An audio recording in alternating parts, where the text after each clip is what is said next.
ард түмний өвмөнд самуунд ийм үйлдэл гарна ч нэ би бас сонсонгүй. Бүрэндэхүүн сайдыг нэг ч нэр төвшөлөхгүй. Төрдөө орчуулмаар юм. Төшөв рүү орчуулмаар болсон байдаг шүү. Бид нар хамтдаа ялах ёстой болохоос биш. Бид нар хамтдаа ялагдах ёсгүй. Тэрс үтэхэд би билээ.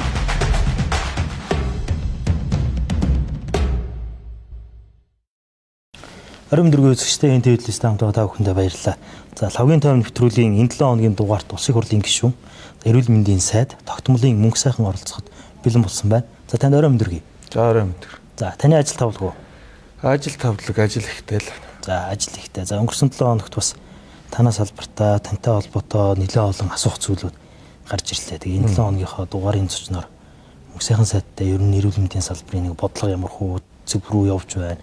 Дээрэс нь энэ салбарт ингээд маш олон хүний одоо амь нас эрүүл мэндийг анхаардаг, хүн бүр анхаарж байгаа энэ салбарт нэг юм зарим асуух ёстой зүйлсүүд үүсээд байгаа учраас таныг нэвсрүүлэхдээ урьж авчираад байгаа юм аа. За хоёлаа тэгэл гол асуудал руу эхлээ орчиж байгаа үзэгчдийнхаа сонирхож байгаа. За өнгөрсөн баасан гарагт чуулганы хуралдааны дараа гэхүүтэй. За Эрдэнэхүй эмчийг, хавдар судлалын үндэсний төвийн эмчийг захирлыг та өргөт ажилласан чөлөөлчихсөн. За энэ асуултаас эхлэе. Яагаад чөлөөлөв? Шалтгаан нь юу вэ? Тэг ер нь нэгдүгürt яг гоо чөлөөлөх хэрэгтэй үгүй гэдэг асуудал бас яригдчихлээ. Тэгэхээр хавдар судлалын үндэсний төв маань хагас бие даасан буюу төлөөлөл удирдах зөвлөлтөй болж тэргээр одоо ерхий захирлаа сонгон шалгаруулдаг энэ процесс нь бол эхлэегүй. Тийм учраас эрүүл мэндийн сайд шууд томилж чөлөөлөх хэрэгтэй. За тэр эрхийнхаа дагуу Эрдэнэхүй даргаыг үүрэгт ажиллаж төр орлон гүйцэтгэж байсан. Үүрэгт ажилласан чөлөөлсөн. Яг чөлөөлөх болсон гол үндэслэл шалтгаан маань бол ер нь хуульч төсвийн тухай хуульч ирсэн асуудал байна. Хавдар судлалын үндэсний төвийн одоо нөгөө өргөтгөлийг одоо худалдаж авахтай холбоотой энэ өргөтгөл шаардлагатай тоног төхөөрөмжийг худалдаж авах энэ жил 6.5 тэрбум төгрөг төсөвт суугдсан. Сайдын багцд суугдсан. Тэгээ энэ төсвийг ямар нэгэн байдлаар одоо хавдар судлалын үндэсний төв рүү Эрдэнэхүй дарагт энэ төсвийг захиран зарцуулах тийм эрхийг шилжүүлсэн. Төсвийн ерөнхийлөн захирагчийн тушаал шийдвэр гаргах ёстой. Таны тушаал гаргах ёстой гэсэн үг. Ийм тушаал шийдвэр гаргахаагүй байхад хавдар судлалын үндэсний төв ерөнхий захирал маань өөрөө тушаал гаргаад худалдаа авах ажиллагааны газар руу тэр бичгээ яваад тэрийг нь үндэслээд худалдаа авах ажиллагааны газар одоо ингээд тендер зарласан гэдэг бичгээ хүртэл одоо бас эрүүл мэндийн яам руу ирүүлсэн. Үүнтэй холбоотой зүгээр үүсэж байгаа асуудал нь юу гэхээр тэн дээр одоо нэлээд хэдэн эрентхэн эхо аппарат худалдаж авах юм чагсаалтаа бас тоног төхөөрөмжийн чагсаалтыг өөрөө эмнэлэг дээрээ баталсан. Гэтэл тэр худалдаа авалт зарлуулсан тоног төхөөрөмжийн эрүүл мэндийн яамн дээр одоо байгаа төсөвтөө багтаагаад тэр эрентхэн эхо гэх мэтлэн энэ аппаратуудыг худалдаа авалтанд зарлагдсан байсан. Тэгэхээр одоо давхардуулсан юм үр ашиггүй зарлагыг гаргахдаа өөрөө төсвийн тухай хууль зөрчсөн учраас энэ маань өөрөө нэгдүгээр чөлөөлөх үндэслэл болчихж байна. Хоёрдугаар би ч одоо өнгөрсөн хугацаанд эрүүл мэндийн сайдаар томилогдсноос хойш хавдар судлалын үндэсний төв дээр баг одоо 5 удаа очиж ажиллалаа шүү дээ. Баг зөвхөн хавдрын төсөлмж үйлчлэгээ байдаг юм шиг л ажиллалаа. Энэ хугацаанд бол одоо Эрдэнэхүй даргаыг дэмжиж бид нар хамгийн гол бүтэц зохион байгуулалтын өөрчлөлтүүдийг малцаа хийж энэ хавдар дээр очир дугаар болж байгаа. Одоо иргэд маань үнэхээр их зовж шít хавдар дээр хэдэн очиод оншоо тодруулах гэж хэдэн сар болдог, эмчилгээгээ хийх гэж олон сар болдог. Тэгэхээр энэ асуудлыг зэгцлэх, аль болох амьдарж байгаа бүс нутаг дүүрэг аймагасаа тусламж үйлчилгээгээ авах, очир дугааргүй болох энэ бодлогыг хүчтэй хийж хэрэгжүүлж байгаа. Гэтэл энэ бодлого маань одоо өнөөдрийн хүртэл бас төдийлөн хүссэн хэмжээнд нэгдүгürt явахгүй. Хоёрдугаар тийм тусламж үйлчлэгийн хамгийн гол нэг юм улс төрчсөн ийм тоглолтлууд гарч байгаа мэт. Улс төрчсөн тоглолтыг энэ юу гэсэн үг? Ийм зүйлүүд болоод байна. Би одоо энэ тэрийг одоо нэг тайлбарлаж хэлдэг юм уу.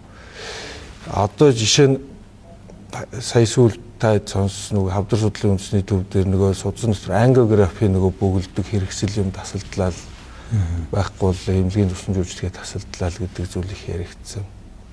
Энэ яагаад асалдав гэдэг ингээд судлаад ингээд үзсэн яг нэг тэр нийлүүлэгч байгууллага гайл хоёрын хооронд үүссэн юм асуудал байна. Гэтэ бусад эмнэлгүүд ингээд юм байхгүй болоод тасалж өгөх хэрэггүй. Яг энийг хэрэгэлдэг улсын 1 2 3 дугаар имлэг хэрэгжилж байгаа. Энэ хэрэгсэл маань 2 3 сарын нөөцтэй байж байгаа. Энийг зохион байгуулалтыг хийгээд тусламж үйлчлэгийг тасалбаргүй үзүүлэх боломж 100% байж байгаа. За тоног төхөөрөмжүүд, эхо, эрентгээний аппаратууд бас эвдэрлээ л гэж.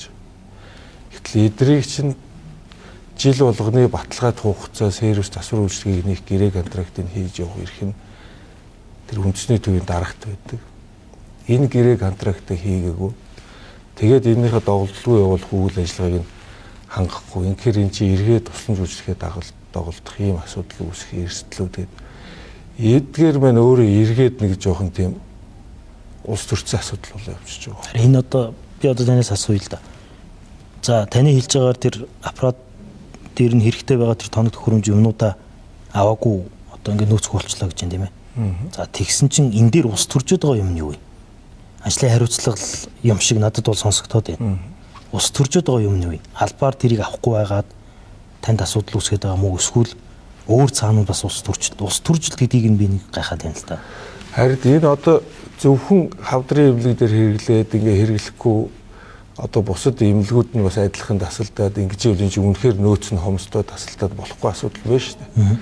Гэтэл энийг болох боломж нь тэр хүнд байгаа, энэ боломжийг ашиглах тэр зүйлүүдээ бүгдийг нь мэдж байгаа хэрнээ энийг хийж гүйцэтгэхгүй хавдар дээр тусламж үйлчлэгээ ингээд тасалдж байгаа мэтэр харагдуулах, ойлгуулах гэдэг чинь цаана өөрөө энд хүнд ямар шалтгаан байна гэдэг ийм зүйлийг төрүүлж байгаа. Тийм учраас энэ эрүүл мэндийн байгууллага чинь хамгийн гол нь иргэдэд үзүүлж байгаа тусламж үйлчлэгийг чанартай тасалдуулахгүй үзүүлэх. Ямар нэгэн байдлаар энэ иргэд энэ дундаас хохирол үзэх юм. Энэ хамгийн их аюултай. Тийм учраас ийм эрсдлүүд маш ихээр үүсч ирж байгаа учраас ер нь энэ чөлөөлөх асуудлыг шийдсэн. Гэхдээ энийг бол одоо Эрдэнэхүй дарагт одоо энэ шийдэхээс 10 хоногийн өмнө та ийм хуулийн зөрчил гаргасан байна. Ийм асуудлууд үүссэн байна. Танд ер нь хариуцлага тооцож таарах нь шүү гэдэг энэ асуудлуудыг өөрт нь бүгдийг хэлсэн байсан юм уу те? Бүгдийг нь хэлсэн. Дээрээс нь тэр нэг 500 сая төгрөгийн эмийн татварын асуудал ирсэн шүү дээ. Тэр Эрдэнэхүй дарга хэлсэндээ л дээ. Танах тэрний 500 саятай холбоотой ямиг оруулж ирсэн. Би хууль зөрчиж болохгүй учраас үгүй гэдэг зүйлийг хэлсэн. За тэгээд та бас дуудаа загнасан энэ асуудлаасаа ер нь л болчуудаа гэсэн зүйлийг ярина л шүү дээ. Тэгээ энийг одоо эхнээс нь их сайн ойлгомжтой ярих хэрэгтэй. Энэ олон улс ингээд бас нэг үйл ажиллагаа явуулдаг энэ компаниас 2 сая долларын буцалтгүй тусламжийг олж ирсэн. Тэгээд сая доллараар нь одоо хөх уушигны хавдарт хэрэгэлдэг хамгийн сүүлийн үед имчилгээнд нэвтэрж байгаа хийм бай имчилгээний 5 төрлийн юмыг Швейцарын одоо дэлхийн үйлдвэр болох Roche гэдэг компанийн 5 бүтээгдэхүүнийг Монгол улс одоо баргийн Төв Азтай одоо хамгийн түрүүнд манай улс хэрэглэж байгаа юм. Энэ имийг оруулж ирээд хавдар судлалын үндэснүүдэд имчилгээндээ та нар энэ имийг хэрэглээ гэдээ өгж байгаа бидэд ямар нэгэн тийм төлбөр тооцоо байхгүйгээр. Тэгэхээр та хэд энэ имийг аваад энэ имээр тусламж үйлчлэгээ үзүүлээд үзүүлснийхээ эргээд даатгалаас гүйцэтгэлээр санхүүжилтээ авах учраас танаа төсөв мөнгийг хэмнэж өгж байгаа учраас танаа байгууллага энийхээ татварыг төлөх ёстой гэдэг ийм зүйлийг манай санхүү хөрөнгө оруулалтын газрынхаа тийм шаардлага тавьсан юм бэл. Тэгээд Эрдэнэхүй дарагтаа би өөрөө дуудаж байна. Тухайн жилийн төсөвтөн суугаагүй зүйл юм шүү. Тэгээ энийг бол сүв дээр асуудал дахиад хууль зөрчсөн байдал руу орчих юм шүү. Тэгэхээр нөгөө манай эрүүл мэндийн байгууллагч нь гүйцэтгэлийн санхүүжилт рүү орсон шүү дээ. Өөрөөсөө бас тодорхой хэмжээгээр төсөө бүрдүүлээд эргээд тэрийг захиран зарцуулах эрх нь байгаа байхгүй. Тэгэхээр энэ бол боломжтой зүйл. Гэхдээ миний хувьд бол энийг нь сонсоод эргээд энэ имийг хавдар судлалын үндэсний төвд нийлүүлээгээд тэдний төдийлөө ашиг гарахгүй байгаа юм байна. Тийм учраас энэ татварыг танах төлөх нь танад тохиролтой байна. Тийм учраас энийг танахаар төлөвлөхгүй. Энийг эрүүл мэндийн өөрсдөө шийднэ гэдэг зүйлийг Эрдэнэхүй дарагт одоо би уулзахдаа тэгж л хэлсэн. Тэгэхээр энэ 2 сая доллараар орж ирж байгаа чинь өмнө нь 23 онд бас энэ компани 500 мянган долларын буцалтгүй тусламж өгөөд Тэгээд одоо чин зөрөг сайд Эрдэнэхүү дарга эдгээр нөгөө компаниудтайгаа бүгдээрээ 3-4 гэрээгээ байгуулад бас ийм оруулж ирж байсан. Одоо Эрдэнэхүү даргын гар үсгтээ гэрээ байгуулж ирсэн зүйл энэ ч байна. Харин л да. Одоо яг баримтыг харуулаад ярьсан даа. Яг энэтэй л ижлэхэн процесс. Хоёр хийжсэн зүйлийг нь одоо хийгээч гэхээр боломжгүй гэдэг зүйлийг хэллээ гэж юм. Нэмэгдүүлээд Гэхдээ тэрийг Эрдэнэхүү даргыг нөгөө тэр 500 сая төгрөгийн татварыг бол юугаар бол би төлөвлөхгүй гэсэн хавдраар төлөвлөхгүй. Эдний тохиролтой байна. Тийм учраас эрүүл мэндийн яам өөрөө энийг шийдэх ёстой гэж. Энэ дээр бол ямар нэгэн тэр Эрдэнэхүү даргыг энийг төлөөр гэсэн тийм шахалтыг бол миний хувьд үзүүлээгүй. Тэгэд эн чинь өөрөө буцалтгүй тусламжаар аваад нэг 250 орчим хүнд үнэгүй хэрэгжилж байгаа. Ийм тариг хавдрын судлалын үндэсний төвд өгж байгаа байхгүй. Зүгээр ямар нэгэн тийм борлуулалт юм биш. Энд чинь буцалтгүй тусламжийг буцалтгүй тусламжаар нь хавдарт өгөөд 250 одоо уушиг хөхний хавдартай хүмүүст хэрэглээ. Энэ хүмүүсийн амьдрах насыг их уртсах нь маш сайн чанар юм. Энийг хэрэглээ гэд үнэгүй өгж байгаа л асуудал байна. Зөвхөн татварын асуудал ярих юм. Тэгэхээр энийг болохоор эргээд нөгөө нэг бизнес юм шиг байдлаар тайлбарлаад байгаа нь өөрөө буруу ойлголт байхгүй. Энэ одоо 23 онд хийгдсэн гэрээ энэ Чинзоосад Эрдэнэхүү дарга өөрөө хамгийн гол нь юугаар зорчсон байж байна.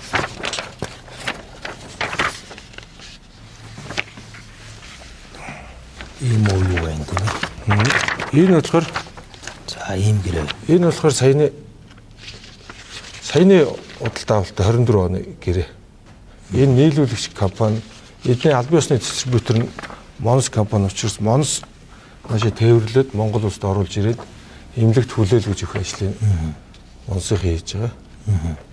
Энэ болохоор нөгөө байгууллагатайгаа байгуулсан нөгөө тусламжаар байгуулад ингээд ямар хэмжээний хэдэн төрлийн юм хэдэн ширхэг хэдэн сар хэрэглэхийг оруулж ирсэн бэ гэдэг энэ зүйлүүд нь бүгд ил тод энэ гэрээ контракттай 13 онд оржсэн байгаа энэ юм дээр үр нөлөөний ч юм уу эргээ судалгаа нь хийгдсэн. Одоо манай руу ч ингээд нэг юм маш олон төрлийн тусламж дээрээс нь санхүүгийн бас нэг зардлууд орж ирдэг. Тэгээд нөгөө тусламж гэдэг нэртэй орж ирдэг. Эргээд нөгөө татвар гэдэг чинь бол татвар төлөгчдийн мөнгөөс нь гаргаж өгнө шүү дээ. Энэ бол ингээд эрүүл мэндийн яам өөрөө мөнгөтэй байж гаргаж өгж байгаа зүйл биш шүү дээ. Үр дүн нь юу нь хэр байсан? Энэ тэгэхээр нөгөө 23 онд авсан юм нь биш. За. Энэ тусламжийн нэг газраас орж байгаа. Энэ болохоор шинээр одоо үйлдвэрлэгдэн гарч байгаа бүтээгдэхүүн. Гэхдээ олон улстай хэрэглэгдээд туршигдаад нөгөө олон улсаас нэг авах ёстой патент зүйлүүдийг бүгдийг нь авцсан. Үр дүн маш сайтай.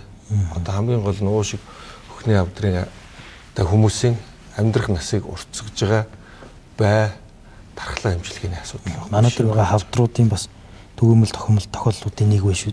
Хоёр тохиолдлуудын нэг нь шүү дээ. Тэргүүл 5 хавдрын 7 хавдрын 2 нь баггүй. Тэгэхээр бид нар цаашдаа Монгол улстай бүх төрлийн хавдрыг ямар нэгэн очрлуугаар хүнд суртал чирэгдэл байхгүйгээр одоо бүх төрлийн энэ шаардлагатай хийм бай дархлаа хэмжлэгийг Монгол улстай л хийдэг болгоё гэдэг тийм зорилго тавьчихсан.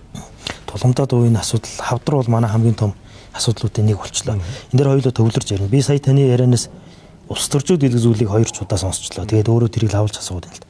Эрүүл мэндийн салбар, хүний амьнаас эрүүл мэнд, аж амьдрал, хөгс ихийг амьдрах уугүй юу гэдэг зүйл дээр ингэж улс төрчин гэдэг зүйлийг би одоо та хэдийн хооронд яригадаад байхаар маш их гайхаад байна л да. Нэг хоёр дахь нь та бас ингэж нэг юм шийдэлчин гарангууд өөрөө улс төрчиж байгаа юм шиг харагдсан л да.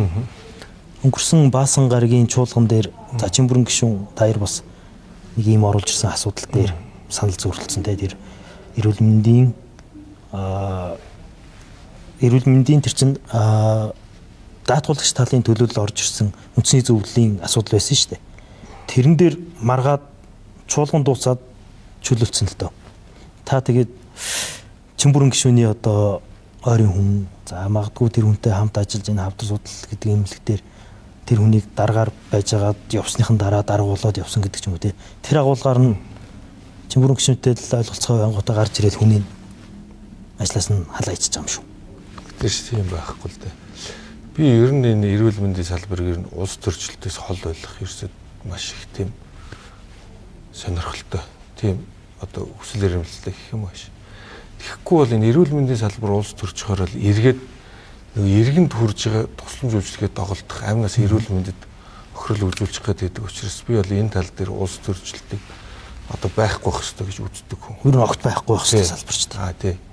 Гэтэл зүгээр чин бүрийн жишээ одоо нэг энэ нөгөө нэг их усрын худалдаа авалтаар орж ирж байгаа эмтэй холбоотой асуудлаар маш олон зүйл ярьж байгаа чи зөвхөн сая энэ өнгөрсөн 5 дахь өдрийн чуулган дээр ярьсан зүйл биш шүү дээ.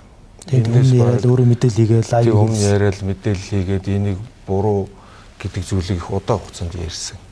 Тэгээд би одоо гинт яг 5 дахь өдөр чуулганы дараа шууд чөлөөлж байгаа зүйл биш. Тэрнээс 10 хоногийн өмнө эрдэнэгүй дарах тайм хууль зөрчсөн байна.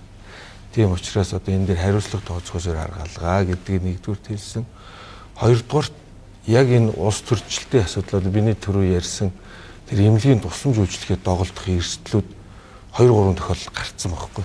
Тийм учраас энэ дээр хурдан шуурхай арга хэмжээ авахгүй л дунд нь харин иргэн хохирох эрсдэл маш өндөр байгаа учраас одоо эрдэнэхүү багш одоо хавдар судлалын одоо тэр эмч бол биш шүү дээ.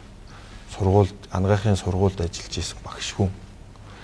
Сүүлийн 5 жил хавдар судлалын үндэсний төвийг удирдах байгаа. Энэ хүнийг яг хавдрын нарийн мэргэжлийнх нь эзэмшсэн хавдар судлалын үндэсний төвд 14-5 жил ажилласан Монгол Японы эмнэлгийг удирдсан удирдлагын туршлагатай яг тийм хүнээр нь одоо сольж тавьсан. Адил сайхан. Тэгээ адил сайхан эмчээр тавьсан. Та хэд маань нэг зүйлийг бас бодох. Сүүлийн 5 жил манай улсын хавдрын тусламж үйлчлэгээ яг яаж сайжирч баг гэдэг. Ард иргэдийн хүлээгдэл, чирэгдэл, бухимдал энэ зүйл үнэхээр багасчгүй. Удирдлага зохион байгуулалт үнэхээр сайн байгаад ард иргэдийн сэтгэл ханамж өндөрсчгүй гэдэг энэ зүйлийг бас нөгөө талаас нь сайн бодолцох хэрэгтэй. Тинчээ яалтчгүй шинжлэл удирдлагын зохион байгуулалтын өөрчлөлт орж иж миний тавиад байгаа зорилго маань биелэхэр байгаа. Энэ зүйлүүдийг би өнгөрсөн сайд болсноос хойш 5 удаа газар дээр нь очиж ажиллаж эмнэлгийн ажилдаа уулзаж үйлчлүүлж байгаа хүмүүстэй ярилцаж энэ зүйлүүд төр бүгдэн дээр нь мэдэрсэн. Энэ зүйлүүдийг засаж залруулж энгэрч хамтарч ажиллах зүйлийг эрдэнэхүү дарахтаа одоо байнгын л ярилцж байсан. Орон нутгаар явах, гадагшаа явах томилтын үеэр авч яваад ийм байна. Энийг ингэж өөрчлөх, ингэж засах гэдэг бүх зүйлийг хэлж ярьж ингэж зөвлөж исэн боловч яг газар дээрх өөрчлөлт шинжилт байна. Яг миний хүснээр яваагүй. Тийм учраас би энэ ард иргэд төрж байгаа хавдрын тусламж үйлчлэгийг энэ оны төгсгөл гэхэд одоо ямар нэгэн төвөгч хэрэгдэл очир дугааргүй болох тийм зорилго тооцооллыг хийж ажиллаж байгаа учраас тэрэндээ хүрнэ гэж бодож байгаа. Тэрэндээ хүрэхийн тулд одоо бас тодорхой шийдвэрүүдийг бүрэн эрхийнхээ хүрээнд гаргаж ажиллана гэж бодож байгаа. Ажлын шаардлага хангахгүй дээрэс нь яг энэ хариуцж байгаа ажлынхаа талбар дээр акц дэвшил гарахгүй байгаа учраас чөлөөцөн гэдэг зүйлийг л товчхондоо та хэлээд байна шүү дээ. Тэр нь олон талын үнцэг байна. Яг өдөр яг чуулганы дараа асуудал явчихоор ингээ мэдээж олон өнцгөөс улс төрд явж байгаа хүмүүс бол харах л байх л та. Энэ Чимбүрэн гишүүний талаар ярьсан дээр хоёулаа нэг эмтэй холбоотой зүйлсийг ярьчихсан. Таныг нэг юм тендергүйгээр сонгож ялгаруултгүйгээр тэг өөрөө баг тэр үйлдвэр дээр нь явж очиж үзэж хар танилцж байгаа Солонгосоос баг лобби дуудлаад юм уу да. Баахан им оруулаад ирсэн байна гэдэг зүйлийг маш олон удаа хэлсэн. Энэ асуудлыг өнгөрсөн чуулган дээр ч ярьсан л. Энд яг юу болоод байна? Энийг одоо ингэж үндсээр нь ярихаар манай улсад ч н одоо нөгөө чанаргүй юм байна. Зарим төрлийн юмнууд хэд их өндөр үнэтэй байна. Энийг н ард иргэд авч хэрэгжилж санхүүгийн хувьд зарим нь чадахгүй байна. Зарим нь хэрэглээд үр дүнгүй байна гэдэг ийм асуудлууд манай улсад их үүсэж байгаа шүү дээ. Энэ зүйл ч угаасаа байгаад байгаа. Тийм учраас энийг засаж залруулах ажлуудыг хийж байгаа. Тэрний тулд одоо Чимбүрэн гишүүний өөрөө ахлаад батлуулсан одоо ийм эмнэлгийн хэрэгслийн тухай хууль өнгөрсөн 10 сарын 1-ээс хэрэгжиж эхэлсэн шүү дээ. Энэ хуулийн дээр нь яг ингээд тодорхой заагаад өгсөн байна. Одоо яг зүйл заалтын одоо юугаар нь харуулах юм бол энэ чи одоо бүх зүйл заалтууд нь байгаа. Гадны одоо Дэлхийн эрүүл мэндийн байгууллагаас хүлээн зөвшөөрөгдсөн эмийн хатуу зохицуулалттай улсуудаас үйлдвэрээс шууд хилцэл хийх замаар одоо имийг одоо үйлдвэрлэгчээ шууд худалдаж авч болно гэдэг ийм нэг заалт энэ хуулийн дээр нь байгаа. За нөгөө талаасаа засгийн газрын 42 дугаар тогтоол гэж өнгөрсөн чин зэрэг сайдын үед бас гарсан энэ тогтоол байна. За энэ дээр бол одоо бас энэ гадны улсаас үйлдвэрлэгчдээс шууд хилцэл хийх замаар одоо энэ имийг ингэж оруулж ирж энэ имийн асуудлыг шийдэвчээ гэдэг энэ тогтоол. Энэ одоо би одоо нэлээд удаан хэрэгжилж байгаа учраас жоохон хуучирч энэ засгийн газрын тогтоол нь олон улсын чанарын шаардлага хангасан журам болдог тухай.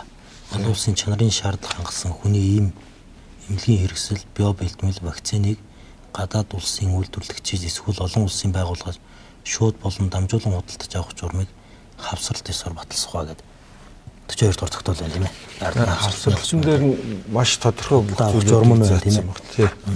Ийм эмнэлгийн хэрэгслийн тухай хуулийн дээр 36-гийн 1-2 дээр олон улсын чанарын шаардлага хангасан имийг ингэж худалдаж авч боллоо гэдэг бас.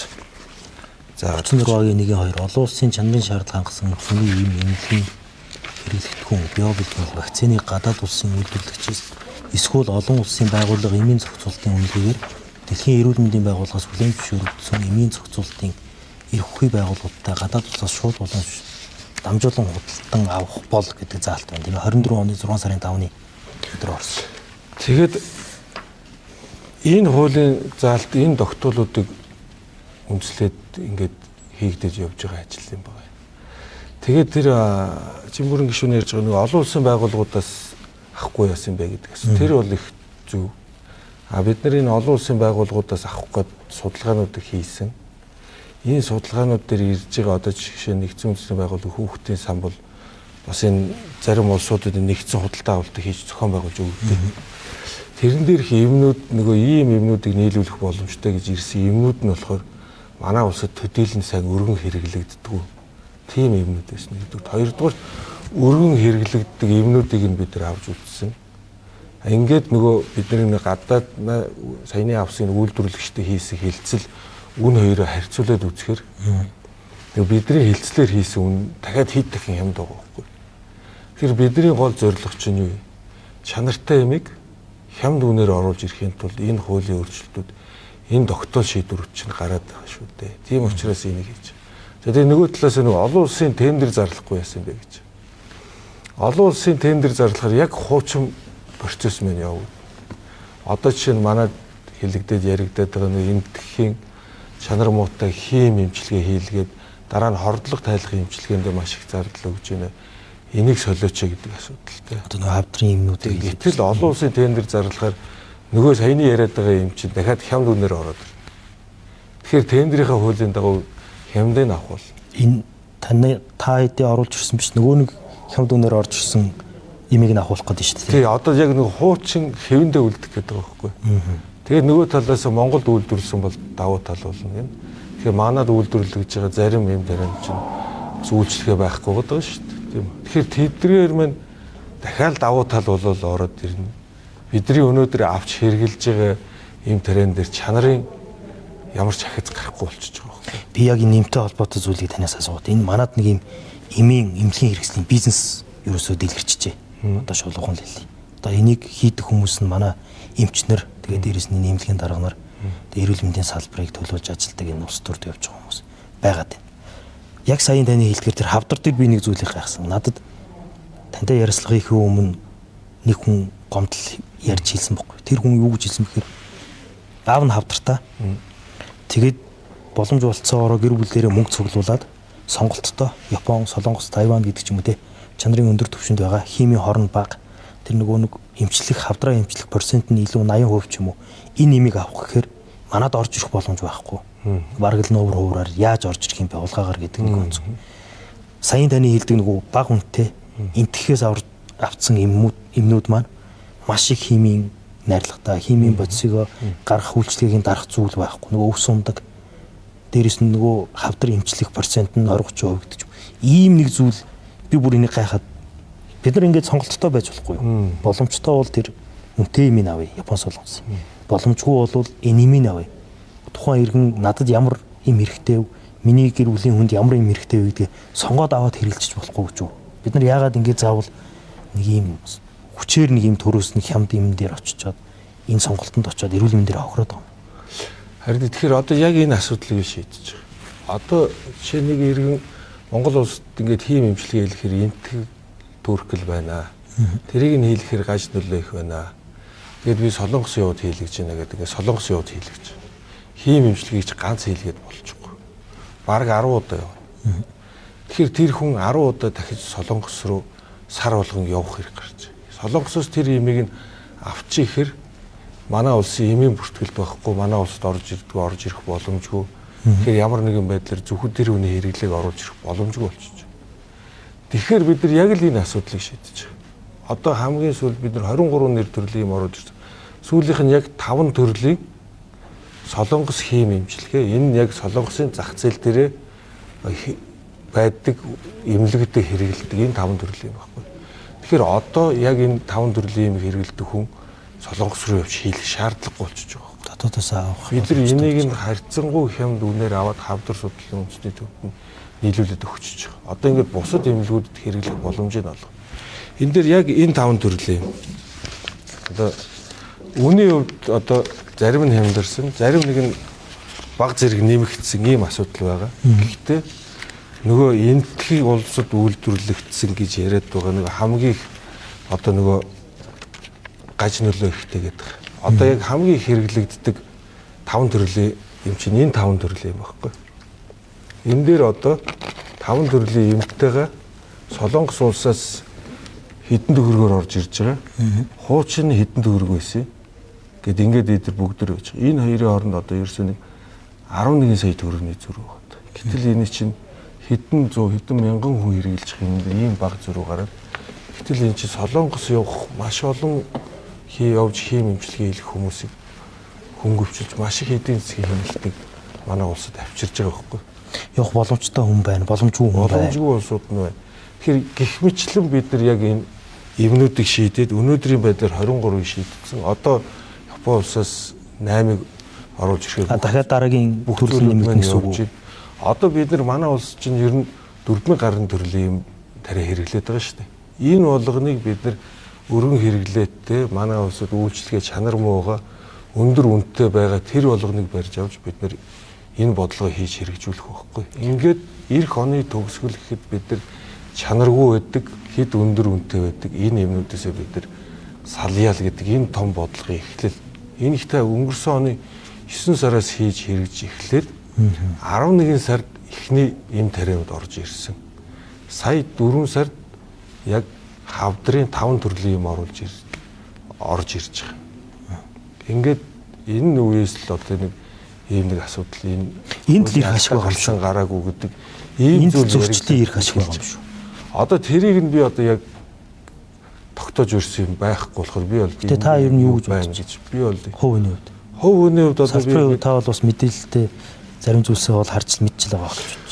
Хувийн хувьд одоо өнгөрсөн 9 сараас хойш ахвалаад би энэ бодлогоо ярьсан шүү дээ. Ийм процесстэй явж байна. Одоо ингэж чинь би Солонгос улсад очиод үйлдвэрлэгчнээ уулзаад шинэ хуулийнхаа бодлогыг танилцууллаа гэд бүх мэдээлэл цаг тухайд яваал байсан. Ингээд 18 төрлийн юм тарай өнөөдөр 4 сарын хүртэл орж ирсэн. Энэ хугацаанд ерөөсөө хуулийн зөрчил асуудал яригдаагүй. Сая 4 сард хавдрын 5 төрлийн юм орж ирсэн. Эннээс хойш л одоо хуулийн процесс зөрчсөн ийм асуудал үүссэн гэдэг зүйлүүд маань ингэж хурцаар яригдаад байгааг би бол үнэхээр гайхаж байгаа. Чин бүрэн одоо гишүүн эмч яриад байгаа шүү дээ. Хавдар дээр. Тэгэхээр энэ энтх дээр ямар нэг их ашиг байд юм уу юу? Та ер нь юу гэж бодож сонссон мэдсэн зүйл байна уу?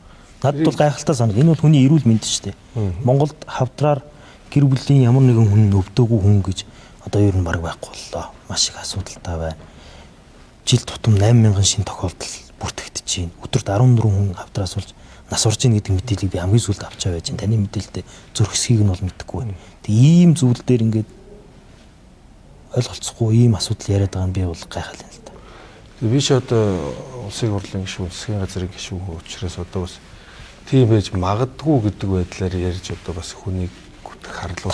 Тийм зүйл бол байж болохгүй. Та энд ингээд солонгосын компаниудаас ч юм уу энэ ямар нэгэн шууд худалдаж аваад байгаа тэр олон улсын тендергүй аваад байгаа зүйл дээр бас ирэх ашигын зөрчилтөө явж байгаа юм шүү. Хэсэг хугацааны дараа асуудал үүсэл за нөгөө мөнх сайхан чинь энэ компанид ийм холбоотой байжээ. Энд ийм асуудал үүслэе гэж явах үедээ. Энэ дээр бол хууль хяналтын байгууллагууд бас хяналтаа тавьж байгаа, шалгаж байгаа гэж би бол тэгж харж байгаа. За тэгээд дээрээс нь энэ чинь би хилцэл хийгээд үнийн тогтоогоод би үйлдвэртээ гэрээ хийгээд оруулж ирээд байгаа зүйл ерөөсөө байхгүй байхгүй. Би бол зүгээр хууль манад ийм хуулийн өөрчлөлт гарсан та хэдэд ингээд манад ийм боломж байна гэдгийг сурталчилж өгөөд гадны эмийн үйлдвэрүүд манай ийм эмнэлгийн хэрэгслээ агентлагтай харьцаад тэр агентлаг дээр энэ үйлдвэрүүдтэй харьцах процессууд яваад үнийн хувьд ингээд харьцуултыг хийгээд хамгийн боломжийн зөв нь энэ байна гэдэг сонголтоо хийгээд дөрвөлсөн гэрээ хийгээд энэ манай улсад орж ирж байгаа шүү дээ. Эрүүл мэндийн яам дээр төрийн нарийн бичгийн дарга гэрээ зурж байгаа. Даатгал ерөнхий газар санхүүжилт өгж өөрөө зурж байгаа. Дээрээс нь гадны үйлдвэрлэгч маань зурж байгаа. Ийм эмнэлгийн хэрэгслийн агентлаг зурж байгаа. Маш олон талын оролцоотойгоор энэ зүйл маань бүтэж байгаа байхгүй. Тэгээд дээрээс нь энийг одоо оруулж ирээд энэ хөнгөлсөн үнийг нь даатгалаас аваад байна гэдэг энэ буруу ойлголтыг бас өгөөд байгаа байхгүй. Одоо энэ бодлогын хүрээнд орж ирсэн тэр чихрийн шижигийн сахартай хүмүүс уудаг юм байна. Хувь хүн Германаас нь 60,000 төгрөг гардаг байсан бол одоо 6,000 төгрөг төлдөг байсан. Би одоо харьцуулж харуулах гэдэг энэ нэмийг нь аваад ирсэн байна. Дээрээс нь даатгалын маш их хөнгөлөлт гарсан. Өнөөдрийн байдлаар эрүүл мэндийн даатгалын сангаас бид нар 900 сая төгрөгийн хэмнэлт хийж байна. Ингээд энийгээ хийгээд бид нар энэ бодлогоо үргэлжлүүлэн сайн явах юм бол 30 орчим тэрбум төгрөгийн хэмнэлтийг даатгалын сангаас хэмнэлтийг бид нар бас хийх ийм тооцоол гарсан. Иргэдэг Германаас гарч байгаа бол дунджаар нэг 6 дахин хямд одоо гарах зардал нь багасна гэдэг тооцоол гарсан. Сахарын жил бол сар болгоо авч уудаг сахарын Германаас гардаг мөнгө нь 10 дахин багассан. Нөгөө зүрхний асуудалтай шигдээс болоод стенд тавиулсан хүмүүс сар болгон уудаг нөгөө цус шингэлдэг юм байна шүү дээ. Энэ цус шингэлдэг юм 70,000 төгрөг төлдөг байсан бол одоо өнөөдөр 10,000 төгрөг төлөд авдаг бол 6 дахин багассан. Гэхдээ энэ чинь одоо яг бидний хийж хэрэгжүүлээд байгаа бодлогын чинь бодит үр дүнгууд нь гараад ард иргэдэд хүрээд байгаа байхгүй. Ахмадуудын тэтгэврийн 5 төгрөгөөр сахарынхаа эмийг авч ууж чадахгүй нэг сар нь алгасдаг байсан бол одоо тэр чинь 60 биш 6,000 болчоор сар болгон яг өөрийнхөө уух ёстой норм хугацаанд ингээд уугаад явж штэ. Тэгээд энэ бодлогыг яагаад үүсэх болсон шалтгааныг ойлгох бүх хууль дүрм нь батлагдсан, тогтоол юм гарцсан. Ийм л хууль номын дагуу явж байгаа зүйл, хууль номын зөрчил байвал хуулийнхын байгууллага шалгадаг байгууллагаар сайхан таныг өгсөн байл л дээ. Тэг шалгуулаад хариу юм гараад ирэх баг. Энийг өмнө нь ингээд та сайд байсан хүн дээ. Энэ салбарт сайдтай болсны дараа бас ингээд муусан ерхийлэгч зөвлөж явсан хүний хувьд. Тэгээд өөр өмнөх бас хүмүүс ч гэсэн энэ өөрчлөлтийг яагаад хийгээгүй юм бол маш олон хүн тэр чанаргүй имийг ууж маш олон хүн тэнд эрүүл мэндээр охирч байгаа шүү дээ. Яагаад ингээд танаа салбар энэ юм одоо бол хийгээгүй байж байгаа. Одоо л хийж байгаа юм. Эсвэл одоо л харж байгаа юм уу, мэдж байгаа юм уу? Тий яг энэ мэтлэн маш олон зүйлүүд манай салбарт байна. Одоо маш их өөрчлөлт шинжилгээг шаардлагатай. Өмнөх сайд байхдаа энэ зүйлийг харж л байсан. Гэтэл энэ чинь хамгийн гол нэг том хуулийн өөрчлөлт орж иж боломж нь бүрж. Өмнөх одоо миний 6 сар гарсан сайд хийхэд тэр хугацаа чинь ер нь ковидоос өөр юм анхаарах үнэхээр хэцүү тийм цаг үе байсан шүү дээ. Тэгээд энэ хуулийн өөрчлөлтүүд маань явагдаад хийгдээд хууль маань батлагдаад өнгөрсөн оны 10 сарын 1-ээс л хэрэгжиж эхэлж шүү. Тэгээд энийхээ бид нар үр дүнгийг гаргах одоо бидний процессоо зөв явуулах, хурдан явуулах энэ асуудал руугаас сайн анхаарч эхлээд байна. Гэх мэтлэн бид нар засаж залруулах асар их зүйл байна, хийх хэрэгтэй байна. Бодлогын тогтолцооны өөрчлөлтүүд. Гэтэл энэ хийж байгаа ажлууд маань маш их хүмүүсийн ашиг сонирхолтой их тулж байна. Одоо их олон талын ашиг сонирхлууд орж ирж байна. Энэ болгоныг л даван туулахад үнэхээр цаг хугацаа орж байна. Асуудлууд их үүсэж байна. Тэр ашиг сонирхол гэдэг зүйл төр чинь л хүний эрүүл мэнд байгаа гэж бодохоор л үнэхээр харамсалтай санагдаж байна л да. Танай салбарын хувьд бол. За хоёулаа бодлоготой холбоотой зүйлсийг ярина. За дээр нь энэ нэг юм хүмүүс бас нэлээд сонирхож байна. Энэ нэг батчулан эмчтэй холбоотой зүйл байна. Та ч гэсэн бас энэ дээр бас байр суурь илэрхийлээдсэн. Ер нь энэ батчулан эмчийн одоо нэг 2.5 жилийн ял авцсан энэ асуудлыг салбарын сайдынхын хувьд мэрэгжил нэгтэй эмч хүний хувьд юу гэж харж байна. Бид нар ингээд хүний төлөө явж исэн хүндээ ингээд орон шоронд оруулаад ял өгөөд явчих юм уу? Эний цаана гол алдаа нь ерөөсө бодлогоо саяын хууль шиг боловсруулж чадаагүй та хэд ажиллаа хийгээгүй юм байл шүү дээ. Журмаа батлаагүй, хуулиа батлаагүй, наривчл заагүй юм байл. Тэгээ ер нь яг зүгээр Батчулуун эмчийн тухайд нэг олон нийтэд ил болж анхаарал татж байгаа нь одоо бас энэ зүйл болчиход байна л да тий. Нүс одоо сүүлийн 2 жилийн хугацаанд одоо 20 орчим эмч одоо бас ингэж ял шийтгүүлсэн баг. Эмнэлгийн тусламж үйлчилгээ үзүүлснийхээ төлөө би бол одоо Батчулуун эмчид ямар нэгэн байдлаар юм ял оногдохгүй байх гэдэг тийм бодолтой байсан. Тэгэд эргээд ингэж шүүхийн одоо шийдвэрүүд гараад ирэхээр энэ шүүхийн шийдвэрүүд ямар нэгэн дүгнэлтөх шүүхийн шийдвэрийг өгөөсөх ингээд үзэл бодлоо илэрхийлэх чинь миний хувьд бол одоо ингээд улсын хурл засгийн газрын гишүүнээ шүүхийн гаргасан шийдвэрийг өгөөсгөх чинь засгийн газар энэ шүүхтээ ямар нэгэн байдлаар тийм ихтгэлгүй гаргасан шийдвэртэй нь одоо санал нийлэхгүй гэдэг ийм том зөрчилдөөний асуудал гарах болов. Тийм учраас энэ хууль ном бид нар дээдлэх ёстой. Хуулиа дээдлэх зарчмаа баримтлах ёстой. Ямар нэгэн байдлаар тэр шүүхийн дараагийн шатны шүүхэд гарах шийдвэрт нөлөөлөх үс хэмжээний ийм асуудлуудыг хэлж ирж болохгүй. Хувийн нууцтай асуудлуудыг бид нар ямар нэгэн байдлаар нийт дэлгэж мэдээлж болохгүй шүү дээ. Тэгэхээр энийг зарим хүмүүс мэн жоохон буруу ойлгоод намайг одоо ингээд Батчулуун эмчийн асуудал анхаарал хандуулахгүй байна. Ер нь тоохгүй байна гэдэг ч юм уу. Дурхаад байгаа юм шүү да. Нэг тийм асуудал яриад байгаа. Миний хувьд бол одоо эрүүл мэндийн салбарынхаа энэ үүсэж байгаа энэ асуудлыг суурьаар нь шийдэх зүйл рүү маш их анхаарал хандуулж байгаа. Бид нар нэг удаагийн кейс тохиолдол юм байж болно. Энэ алдааг давтчих болохгүй. Алдааг давтахгүй тул бид нар хуулийн өөрчлөлт хийх ёстой. Бусад улсуудын тийм учраас бусад улсуудын хуулийг судалж үзсэн. Ер нь эмнэлгийн мэргэжлийн тухай хууль гэж байдаг. Тэрэн дээрээ энэ эмч эмнэлгийн мэргэжлүүдтэй холбоотой хууль эрх зүйтэй холбоотой асуудлыг бүгдийг шийдсэн байдаг. Тийм учраас өнгөрсөн оны 9 сараас хойш энэ хуулийн дээр ажиллаад одоо ингээд үзэл баримтлаа батлуулаад, парламентээр байрлуулад намрын чуулганаар өргөн барих хэмжээнд одоо сая парламентын гишүүн болсноос хойш л энэ дээр ажиллаж байна. Ингэжээж бид нар цаашдаа олон эмчнэр маань ийм асуудал орохгүй. Хуулийн цорхоогоос болоод энэ яал авж байгаа энэ байдлыг зогсоох, энэ суур өөрчлөлтийг хийх ёстой гэдэг рүү явж байгаа. Нөгөө талдаа бид нар одоо энэ хуулийн цорхоогоос болоод манай эмч эмнэлгийн мэргэжилтэн Батчулуун эмчээс өсвөлээд нэг ч хүн одоо хохирохгүй байх ямар боломж вэ гэдгээ бүхэл тал дээр нь одоо ажиллаж байгаа. Гэхдээ бүх юм одоо хууль тогтоох дээд байгууллагын одоо хүмүүс маань эргээд тэр хуулийнхаа зарчмаа сайн баримтлах ёстой. Тэгжээж эн чинь одоо хууль засаглалдаг ийм улс байх учраас энэ дээр нэлээд бодолтой л хандах ёстой гэж бодож байгаа. Энийг одоо бас ингээд нэг улс төржүүлэх, дэвргэх энэ дээр ямар нэгэн тийм одоо популяр явагдах юм. Эн чинь байж болохгүй ёс зүйн асуудал шүү дээ. Энэ зүйлээс бид нар ер нь аль болох татгалзах ёстой гэж бодож байна. Таны саяын хэлсэн тэр 20 гаруй эмч эмнэлгийн тусламж үйлчилгээ үзүүлснээсээ шалтгаалж ял авах, шүүхэр орох нөхцөл байдал үүслэе гэж дээ. Энэ 20 тохиолдолд яг бүгдээрээ яг Батчулуун эмчийн хүнд тусламж үзүүлээд эмнэлгийн тусламж үйлчилгээ үзүүлснээсээ болсон уу?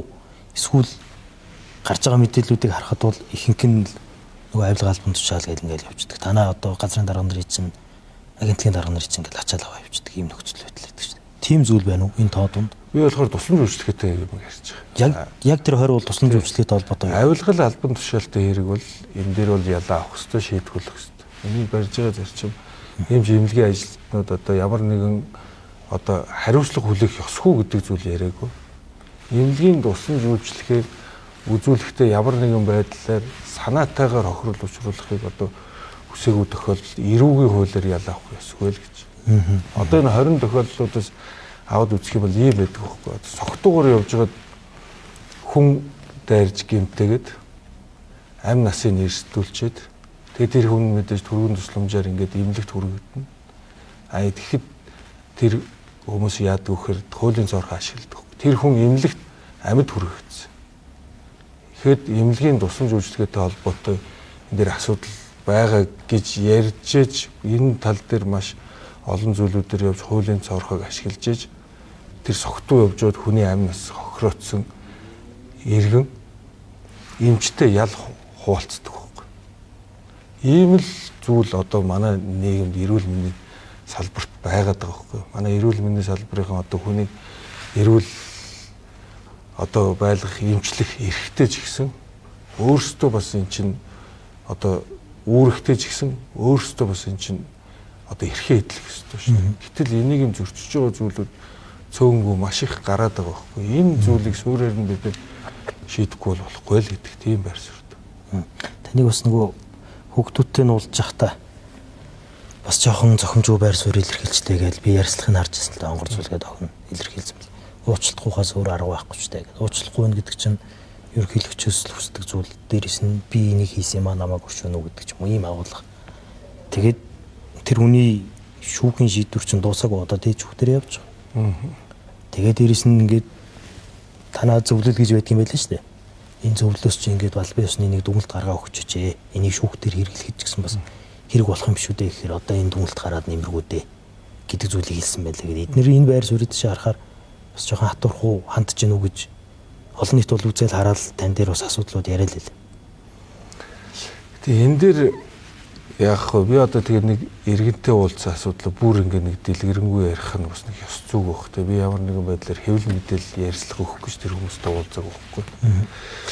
Ер нь би нэг эмнэлэгт твтэд гарандаа мэсцэл хийлгэсэн. Тэгээд дөнгөж 3 онцод гарч ирээд тэгээд утсаа асуусныг уулзах хүсэлтэй байна. Тэгээд би бүр амралтын өдөр хагасаа өдөр дуудаад уулзсан л та.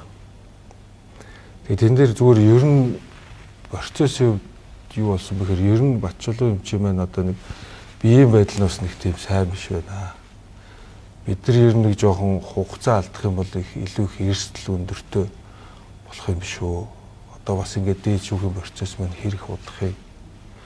Тэгвэл бид нар ер нь жоохон нэг өршөөлөө өсөд ингээд илүү биеийнхээ байдал ингээд ач холбогдол өгөөд явах юм бол зүйтэй болох болов та хэдтэй энэ тал дээр бас санал солилцоод бас цаашдаа ямар арга хэмжээ авах үгээ та хэдтэй ярилцъя гэж би ингэ дуудсан юм аа л гэдэг зүйлийг хэлсэн. Түүнээс биш ямар нэгэн байдлаар тэр бичиг цаас гаргаад нэмэргүй одоо тэр одоо ингээд процесс одоо хүлээхээс өөр аргагүй гэдэг тийм зүйлийг яриаггүй. Тэгээд өөрөөсөө бол ер нь зүгээр нөгөө илэрхийлдэг үзэл бодлоо илэрхийлээд бид нэр одоо ингээд ямар нэгэн гин буруутай зүйл хийгээг учраас ял шийдвэрлэгүй өнгөрөх тэр байр суурин дээр хатуу байна гэдэг зүйлээ илэрхийлэхээр нь за тэгвэл одоо хэдүүл ингээд дараагийн дээд шатны ингээд процессуудыг л одоо ингээд хүлээж л таарах юм байна даа л гэдэг ерөнхий агуулга яриа минь нэг ийм л одоо ийм том агуулгаар ийм л явсан. Зүгээр миний хувьд нөгөө нэг бас хагалгаанд ороод тэр чинь нөгөө удаагүй байсан учраас жоохон зовөр мөвөртэй байсан. Тэрийг буруу ойлгосон байж магадгүй. Би тэгээ тэр хэдэд хэлсэн бас одоо яг зүгээр би зүгээр иймч хүн эрүүл мэндийн сайд яг хууль эрх зүйн хүн биш учраас одоо миний хувьд хууль эрх зүй талаас нь өчир дутагдaltaй зүйл гаргасан бол одоо суучлаарай. Тэгээ би бол одоо миний бол үзэл бодол Батчулуун эмчтэйгээ одоо битээр чинь нэлээд ойр дотно ийм улсуудаа тийм учраас миний үзэл бодол бол таад ижлэхэн байгаа шүү л гэдэг тийм л юм болсон л доо. Яг агуулгынхаа хувьд тэр хэд маань зүгээр ингээд нэг өнгөц дүгэлт хийсэн байж одоо бас магадгүй л. За энэ асуудал үүссэн үндсэн шалтгааныг засахаар хууль өргөн барьсан одоо өргөн барих процесс үргэлжлэж байна гэж таны ярианаас ойлгох нь зүг үү те. Та сая яриандаа юу ингээд асуудал гаргасан, авилга авсан, албан тушаалын хэрэгт холбогдсон бол одоо шүүхээрээ ороод шалгадах газраараа шалгуулад асуудлаа шийдэх ёстой гэдэг зүйлийг хэлж штэ. Та ингээд юу нэг юм шүүхтэр очих магадaltaа шалгахтаа явж байгаа хүнийг агентлагийнхаа дараагаар томилж байгаа нь хэр шудраг ёсонд нийцэх зүйл юм бэ? Ерөнхий сайдынхаа бариадынхаа авилгатай тэмцэж байгаа бодлоготой энэ юу нийцэх юм уу? Би инколд гэдэг хүнийг асууж байна л да. За. Гэхдээ одоо томилготой одоо нөгөө процедурын дагуу явсан зүйл шүү дээ. Энд чинь нөгөө авилгалтай тэмцэх газраас энэ хүн энэ албан тушаалд очиход ямар нэгэн ашиг сонирхол байна уу? Асуудал байна уу энэ хүнд гэдэг ийм бичгийг явуулаад авилга албан тушаалын ямар нэгэн тийм зөрчил алгаа энэ хүнийг одоо энэ юун дээр томилоход одоо ямар нэгэн тийм зөрчилдөх юм алгаа гэдэг тэр авилгатай тэмцэх газрын бичгч мөнх сайхан сайд тийм авилга албан тушаалын асуудал алгах гэдэг зүйл биш шүү дээ. Ашиг сонирхлын зөрчил байна уу? Хамааралтай кампани байна уу? Энэ эрүүл мэндийн салбарт энэ хүн орж ирэхэд болох уу болохгүй юу гэдэг зүйлийг л асууж байгаа болохоос энэ хүн авилгатай байна уугүй юу гэдэг асуулт бол биш шүү. Таны наад тайлбар бол би бол биш л гэж бодож байна. Тэгээ яагаад ингэж томилж юу? Ер нь жоохон өөр хүн үнэхээр танаас салбарт байхгүй болчиход байгаа юм уу? Дэд сайд нь ер нь томилох процесс маань саяны одоо яг процессын дагуу явсан. Тэгээд ер нь зүгээр яг хүнийхээ хувьд бол одоо 2-3 жил эрүүл мэндийн сайдаар ажилласан. Эрүүл мэндийн даатгалын сан яагаад ийм доголдолд оров юу болов гэдэг энэ зүйлийг маш сайн мэдж байгаа хүн. Тийм учраас эргээд энийг одоо бас засаж залруулах энэ өрсөн хугацаанд хоримтлуулсан дуршлагаа ашиглаад ингээд энэ дэр одоо бас нааштай шийдвэрүүдийг гаргаад ажиллаж боломжтой хүн гэж миний одоо хувийн зүгээс бол тэгж үзсэн. Доголдуулсан хүмүүсийн нэг нь очиод доголдлыг засна гэж үү? Доголдсон процессыг сайн мэдж байгаа байхгүй. Тэгээ цаашд нь юу хийх ёстой гэдэг зүйлийг өргөн зургаар нь би бол харсан байгаа л гэж бодсон. Энэ томилох дээр та нэг хэвлэлд өгжсэн ярилцлагыг би харсан л да. Би биш ингээд хэрэглэхээс оруулж ирээд энийг томилсон штэ гэж зүйл ирсэн. Тэр та энэ хүнийг томилъя гэдэг зүйлийг яриаггүй гэж үү? Та нэг тийм зүйл хэлсэн тэр мэдээлэл бол олон хэвлэл авсан да. Тэгээ тэрийг би нөгөө засгийн газрын хурлаар орж томилогддог гэдэг. Тэгээд тэр хүнийг одоо энэ дээр томилно гэдэг энэ зүйлийг хэрэг эрхлэхээс оруулж ир танилцуулаад засгийн газрын хурлаар танилцуулагдаад засгийн газрын хэрэгжүүлэгч агентлаг штэ. Тэгээд тэндээс шийдвэр гаргаад томилогддог тэр процесс эхэлсэн. Тэр чинь нөгөө төрийн албаны хуулиар явж байгаа л да.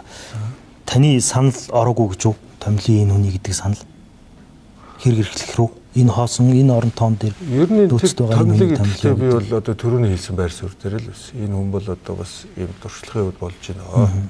Тийм учраас энэ хүнийг одоо энэ дээр томилоход миний хувьд одоо татгалцаад ах зүйл алгаа гэдэг байр суурь байсан. Яг нь инх бол гэдэг хүн дээр гол асуудал байгаа юм биш шүү. Үгсэн сайдаа гол нь асуудалд ороод шалгагдаад яг өмнөх эрүүл мэндийн даатгал ерхий газрын дарга нь бас авилгатай тэмцэх газарт саатуулагдсан шүү дээ. Энд ингээ авилгатай холбоотой асуудал байна. Дээрээс нь авилгатай холбоотой зүйлээр албан тушаалын асуудлаар шалгагдж байгаа хүнийг хариун тодорхой болоогүй байгаа л да. Нэг бол тэр буруутай гэж гарна, нэг бол буруугүй гэж гарна, шүүхийн шатандаа очих уу очихгүй юу гэд ард нь маш олон асуудлууд хүлээгдэж байна.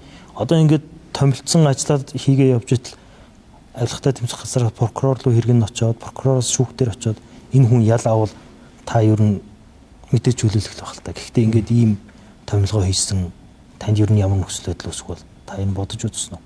Засгийн газрын хууль дээр чинь таны оролцоо байгаа ингээд 14-ийн 3 дугаар зүйлийн 2 дээр бичсэн байгаа шүү дээ. Тэр яг тэгээд яллагчаар татагдаад юм уу ийм процесс явж байгаа гэдэг тийм мэдээлэл надад бол байгаагүй. Яллагчаар татагдсан шалгагдж байгаа шүү дээ. Тэгээ надад бол тийм мэдээлэл байгаа. Гэт хөвлөлөөр яваад тэр газар чинь дараа нь таныг томсны дараа очиод асуухад тийм ээ энэ хүнийг шалгаж байгаа энэ асуудлыг шалгаж байгаа гэдэг зүйлийг бол хэлж ийсэн шүү. Та тэгээд ерөн зүгээр нэг юм би шудраг ёс гэж та бүхэн танаа намын дарга яриад байгаа болохоор энэ зүйлийг асуугаад нэг хоёрд таны яг хэлсэнчлэн хүний эрүүл мэнд дээр тоглосон ийм эрх ашиг яваад хүний эрүүл мэнд дээр тоглосон бизнес яваад байгаа энэ зүйлийг бас нэг цэгцлэх гээд ийнү гэж танаас би хараад байгаа учраас л энэ зүйлийг ингэж асуугаад байгаа юм л да. Тэгээ одоо бидний одоо гол зорилго тэр шүү дээ. Тэгжиж энэ одоо хүсэж байгаа ажлууд маань их хурдан явах юм байл л дээ. Тэн эрүүл мэндийн даатгалын сангийн өмнөх биш эрүүл мэндийн даатгалын ерхий газрын өмнөх дарга нь баригтаад асуудал шийдэхтэй яваад ах шиг үсэн. Энэ дээр ер нь юу болсон? Та энэ зүйлийг ер нь мэдээлэл нэгтэл чарав. Ямсрун гэдэг дэд сайд байсан хүн тийм ээ. Тий одоо би шүүхийнхаа шатанд явж байгаа л гэж тэгж сонссон. Тэрнээс хойш мэдээлэл. За энэ эрүүл мэндийн даатгалын ерхий газар энэ ингээд өмнө нь хөдөлмөрийн нийгмийн хамгааллын яамтай хамт байж байгаа энэ эрүүл мэндийн даатгалыг ингээд салгаад танаа ямар ороод ичсэн л. Тэг өнөөдөр нөхцөл байдал ер нь хүнд байна гэх та сая ч гэсэн доголдсон гэд ярианд дурдчихчих. Ер нь энэ сангийн асуудал ямар хөө төвшөнд байна гэд ерхий газрын хүртэл бүх асуудал болсон. 2 3 дарга нь асуудалд орцгооцсон юм байна. Даатгалын сан маань яаж нөхцөл байдал яхаар. Яг одоогийн нөхцөл байдалд бол тийм хүнд байдалд орсон зүйл алга. Бид нар өнгөрсөн хугацааны энэ алдаа нүдийг засаж залруулад явж байна. Ер нь өнгөрсөн 3 жилийн хугацаанд маш их доголдолд орсон. Энэ доголдол маань ер нь өнгөрсөн оны сүүлээс энэ сарын эхнээс ер нь арилах тал руу орж байгаа. Тэрний үхээр одоо нөгөө ковидын үед энэ санхүүжилтүүд маань даатгалын сангаас хэтэрсэн санхүүжилтүүдийг олгоод яваад байсан. Шууд олгоод байсан. 21 оноос хойш. Тэрнээс хойш тэгээ дараагийнх нь онд нь эргээд энэ илүү болгосон санхүүжилтөд нөхөх биш. Дахиж нэмж ийм илүү санхүүжилтүүд гараад ирсэн учраас сая 24 онд гэхэд 24 оны төгсгөл гэхэд нэг 400 гаруй тэрбум төгрөгийн ийм хасхвалаас ийм асуудалд орсон байсан. Тэгээ энэ дээр нь нэлээд менежментүүдийг хийсэн. Тэгээ энэ дээр одоо нэг сайдын багцаас хэмнэлтийг хийгээд нэг 35 орчим тэрбум төгрөг гадны зээл байсан энэ зүйлийг буцалтгүй тусламжуулгаад нэг 70 тэрбум төгрөг ингээд 100 тэрбум төгрөг даатгалын санд төвлөрүүлээд тэгээд дээрэс нь оны эцэс рүү нөгөө тусламж үйлчлэхийн зайлшгүй шаардлагатай биш тусламж үйлчлэхэнүүдийг бид нар хязгаарлахаас өөр аргагүй төрсөн. Тэрийг хязгаарласан. Эндээс бас бид нар нэг 100 орчим тэрбум төгрөгийн хэмнэлтүүдийг хийгээд ингээд эргээд энэ оны төсвийг бид нар нэг 320 орчим тэрбум төгрөг 16 орчим хувиар нэмэгдүүлсэн. Тэгэд үлдсэн одоо эмнэлэг өр төлбөр гэдэг нь эмнэлгүүдэд өгөх төлбөр байхгүй. Эрүүл мэндийн даатгалаас эмнэлгүүдэд өгөх энэ өр төлбөрийг барагдахад зарцуулагдаад энэ оны даатгалын сан чинь нийт нэг 2.3 их 80 ийм төгрөгийн санхүүжилттэй. Одоо энэс нэг 7-800 орчим тэрбум төгрөгийн санхүүжилт нь гарчихсан. Одоо 1.3-4 орчим тэрбум их 80 төгрөгийн санхүүжилт эрүүл мэндийн даатгалын санд байгаа. Энийгээ бид нар эрүүл мэндийн байгууллагуудтай яг хэд хэдэн төгрөгийн гэрээ их юм бэ? Тэр гэрээгээ тодорхой болгоод сар сард нэг санхүүжилтийг өгөөд явъя гэдэг энэ процесс эрүүл мэндийн даатгалын ерхий газар дээр явагдаж байгаа. Ингэж явахгүй болохоор бид нар ямар нэг хяналтгүй замраагүй санхүүжилтийг өгж явж байгаад оны төгсгөл рүү очихоор санхүүжилт байхгүй болчиход байгаа. Сан хоосчиход байгаа шүү дээ. Оны төгсгөлийнхаа сарын санхүүжилтүүдийг өмнөх сар руугаа татаж хэрэглээд өнгөрсөн 3 жил бол тийм байдалтай явж ирсэн шүү дээ. Одоо таны ярианаас ингээд санхүүжилтны хэвийн дээрэс нь санд нь мөнгө байна гэж штэ энэ он тавигдсан. Одоо ингээд нөхцөл байдлыг ингээд газар дээр нь сурвалжлаад үзэхээр эмнэлгүүд жагсаалт гаргацсан, ковод гаргацсан, даатгалаар одоо үзүүлэгч юм уу даатгалаар хагалгаанд орох зүйлс ингээд бүр сарын хүлээлттэй ийм нөхцөл байдал байгаад энэ ингээд мөнгөгүй биш юм бол ямар шалтгааны үндсэн дээр ингээд иргэдэд хүндрэл учруулад байгаа юм. Өвдсөн хүн бүтэн сар хүлээнэ гэдэг чинь маш хүнд шүү дээ. Миний одоо хэвийн гэж ярьж байгаа нь болохоор зүгээр энийг өгөөсгөш. Одоо нэг эрүүл мэндийн даатгалын сан хоосордсон, дампуурах чинь гэдэг энэ зүйл бол энэ байхгүй гэдэг зүйлийг хэлж байгаа. За. Түүнээс чи эрүүл мэндийн даатгалын сан тусламж үйлчлэгээгээ ямар нэгэн ковотгүй хязгаарлалгүйгээр санхүүжилт үзүүлэхэд асар их дутагдaltaй байна. Одоо өнөөдөр манай эрүүл мэндийн даатгалын сан энэ оны төсвөн дотоодын нэр төгрөгийн 3 баггүй. Гадны улсууд энэ дээрээ судалгаагаа хийгээд тооцоолоо хийгээд бүх зүйлээ гаргацсан байт. Доор хаяж дотоодын нэр төгрөгийн 6% төржиж эрүүл мэндийн тусламж үйлчлэгийн санхүүжилтийн асуудал ер нь зэгцэрж эхэлнэ гэдэг. Тэгэхээр бид нэр одоо тэр доод хэмжээнээс нь 2 дахин бага санхүүжилт байгаа учраас л бид нэр ковод тогтоогоод хязгаар тавиад байгаа. Түүнээс одоо гүйцэтгэлийн санхүүжилт гэдэг чинь ямар нэгэн тийм ковод тавьж хязгаар тавихгүй байж үндсэн тогтолцоо маань зөв хэрэгжиж биелэлээ болох хэрэгтэй байхгүй. Гэтэл өнөөдөр тийм хэмжээний мөнгө байхгүй байгаа учраас бид нэр жил болгон энэ дотоодын нэр бүтээгдэхүүнд эзлэх хувиа 1% нэмэгдүүлээд явъя л гэдэг төлөвлөгөө гаргаж байна. 26 онд бид нар 4% төргий 28 он гэхэд ингээд 6% дэврээ. Тэгжээж эрүүл мэндийн салбарын асуудал шийдэгдэх нэ гэж. Нэг хувь гэдэг чинь ойролцоогоор хэд орчим гэж Ер нь нэг их 80 орчим. Нэг их 80. За би бас дахиад одоо нэг түрүүн хэлсэн зүйлээ дахиад хэлэхээс өөр аргагүй болж байна. Эрүүл мэнд төсөв гэдэг чинь бол татвар төлөгчдөөс бүрдэж байгаа мөнгө. Энэ мөнгийг боловсрол эрүүл мэнд дэд бүтц гэдэг зүйл рүү төр ерөнхийдөө дахин хуваарлалт хийж ин гэсэн үг шүү дээ. Эндээс хамгийн чухал зүйл нь бол эрүүл мэнд тэгээ боловсрол байх гэж миний хувьд бол харж байна. Энэ дээр ингээд мөнгөний нэмэгдүүлээд иргэдэд нэг ингээд би нэг имээ авах гэсэн юм мөнгө нөрөхгүй байна. Алив их чинь нэг үзүүлэх гэсэн, ах нэг үзүүлэх гэсэн. Миний хүлээлг сарын дараа байна гэд ийм нөхцөл байдалгүйгээр нэг юм 2 их 80 төгрөгийг тавиулаад шийдээд явчих боломж одоо яг салбар удирдах байгаа хүний хувьд энэ төсвийг тавиад батлуулдаг хүний хувьд байхгүй байна уу? Манай их хурл дэмжиж өгөхгүй байна уу? Засгийн газар энэ дээр бодлогоо тодорхойлж чадахгүй байна уу? Таны зөвлөлтөө зүгээр салбар хөнгөхгүй гэдэг зүйлийг бол би бол сонсмааргүй. Ямар их хэмжээний мөнгө хулгаад гарч байгаа вэ? Төсөв яаж тэлж байгаа вэ? Хоёулаа мэдчихэж байгаа шүү дээ. 33 их 80 хүртлээ явцсан шүү дээ. Яг салбар удирдах байгаа сайдын хувьд энэ бол төсвөө нэмж батлуулах, олон улсын жишг рүү явуулах гэдэг хамгийн гол ажлынх нь нэг нь шүү дээ. Тэ хамгийн чухал ажлын нэг. Энэ оны төсвийг одоо өмнөх онууд байгаагүй хэмжээгээр л амхандаа нэмэгдүүлсэн л дээ. Одоо энэ даатгалын сангийн алдагдал юм байна. Энийг одоо хэлж ярьж тайлбарлаж ойлгуулад энэ оны төсвийг өнгөрсөн оноос 320 тэрбумаар гэдэг чинь өмнөх онууд хийжээч ийм хэмжээгээр нэмэгдэж байгааг байхгүй. Тэгэхээр энэ оны хувьд бол одоо бас ахицтай нэмэгдүүлж чадсан, ажлаа бас тодорхой хэмжээр хийж чадсан гэж бодож байна. Ингээд бид нар эх жилээс ахуулаад яг нэгээр хуваар нэмэгдүүлэх энэ асуудлаа ярья. Энэ дээр одоо ялангуяа эмч энэ салбарын гишүүд бас байна, 6 гишүүн байна. Бүгдөө нэгдэж нийлээд их хуралдаа, засгийн газардаа бүх энэ дуу хоолойгоо хүргээд нэмэгдүүлчих юм бол бидний асуудал шийдэгдэх нэ. Бид нар өмнө энэ гүйцэтгэлийн санхүүжилтийн тогтолцоороо бид нар 21 онд шилжсэн байхгүй. Хүн одоо хүнд сайн үйлчлээд байвал одоо сайн мөнгө авна шүү дээ. А энэний шилжихээс өмнө эрүүл мэндийн салбарын санхүүжилтийн мөнгө нэмэгдээл байдаг. Тусламж үйлчлэгийн хүлээгдэл сайжирдгүү, сэтгэл ханамж сайжирдгүү нэг ийм асуудал байсан байхгүй. Одоо бол тогтолцоо нэг зүв болоод голдрлоо бас нэлээд гайгүй болоод явж байна. Одоо санхүүжилтийн асуудлыг л үнэхээр шийдчих юм бол эрүүл мэндийн салбар зохицороо шийдэгдэх гэдэг байгаа байхгүй. Одоо нөгөө эмнэлэгт гүйцэтгэлээр нөгөө төрхөөр тусламж үйлчлэгийг сайжруулж иж мөнгө аав. Хүмүүстээ маш сайн үйлчилж иж мөнгө аав. Ингээд бидний яг хүсэж байгаа зүйл чинь болох энэ тогтолцоо нь бол бий болчлоо. 25 оны таны төсвийн одоо эзлэх хувьас би одоо энэ яг энэ урсгал зардал гэдэг юм уу да тий. Энд яг хэдэн төгрөг байна? Хөрөнгө оруулалтанд хэд орцоо? Та нэг хувлаад хэлээд өгөөч. Нийт дүнгээ. Одоо ийм баг. Ер нь манай эрүүл мэндийн салбарын энэ оны төсөв 3.1 их 80. За тийм биз. За энэс 2.3 их 80-д нь даатгалын санд төвлөрсөн яг эмнэлгийн тусламж үйлчлэгэнд зарцуулагдсан гэсэн.